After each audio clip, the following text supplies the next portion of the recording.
जैसे ही असद के जनाजे के पास पहुंची दो संदिग्ध महिलाएं, पुलिस ने दोनों को पकड़ा। बाल बाल बचकर भाग निकली शाइस्ता परवीन। एक मौत से कांप गया माफिया बेटे के जनाजे में जाने के लिए गुहार लगाता रहा। परिवार के लिए मांग रहा है रहम की भीख। बाबा कह रहे हैं मिट्टी में मिलाया जाएगा।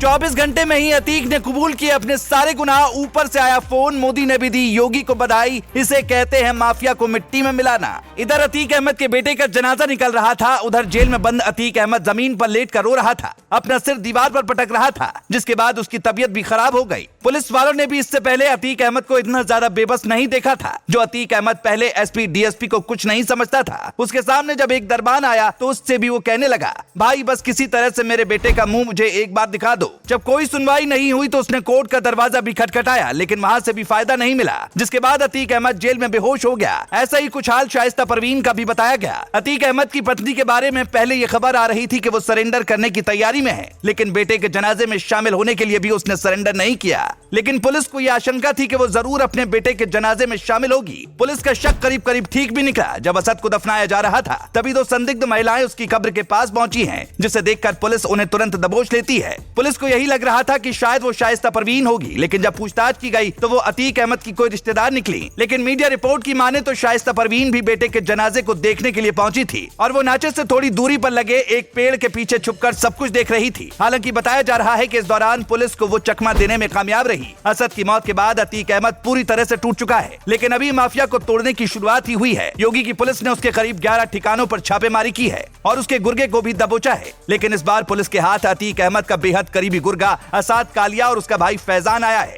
असाद पर पुलिस ने 25,000 रुपए का इनाम घोषित किया था। लंबे वक्त से पुलिस उसकी तलाश कर रही थी। अतीक अहमद के काले साम्राज्य के बारे में पुलिस उससे भी पूछताछ कर रही है। आपको बता दें कि साबरमती जेल से आए जाने के बाद अतीक अहमद को कोर्ट में पेश किया गया था, जिसके बाद पुलिस को उसकी रिमांड मिली थी। तब से लेकर अब तक लगातार उससे पूछताछ की जा रही है, जिसमें तरह तरह के चौंकाने वाले खुलासे भी हो रहे हैं। अतीक अहमद ने उसके संबंध पाकिस्तान की खुफिया एजेंसी ISI और आतंकी संगठन लश्कर ए तैयबा से होने की बात मानी है, यानी सीधे तौर पर वो पाकिस्तान के लिए काम कर रहा था। ये जानकारी सामने आने के बाद सुरक्षा एजेंसियां भी अलर्ट हो गईं और अब पाकिस्तान के एंगल से भी इस केस की जांच की जा रही है। मीडिया रिपोर्ट के मुताबिक अतीक अहमद ने विदेश से हथियार मंगवाए थे, जिनको बरामद करने की कोशिश की जा रही है। अतीक अहमद से लगातार ATS की टीम पूछताछ कर उसके गुनाहों की फहरिस्त तैयार कर योगी को भेज रही है। अब देखने वाली बात होगी कि अतीक अहमद पर आगे और कितनी बड़ी कार्रवाई की जाएगी। लेकिन सूत्रों की माने तो उत्तर प्रदेश में बेहतरीन कानून बनाए रखने के लिए प्रधानमंत्री मोदी ने भी योगी से बात कर उनकी जमकर तारीफ की।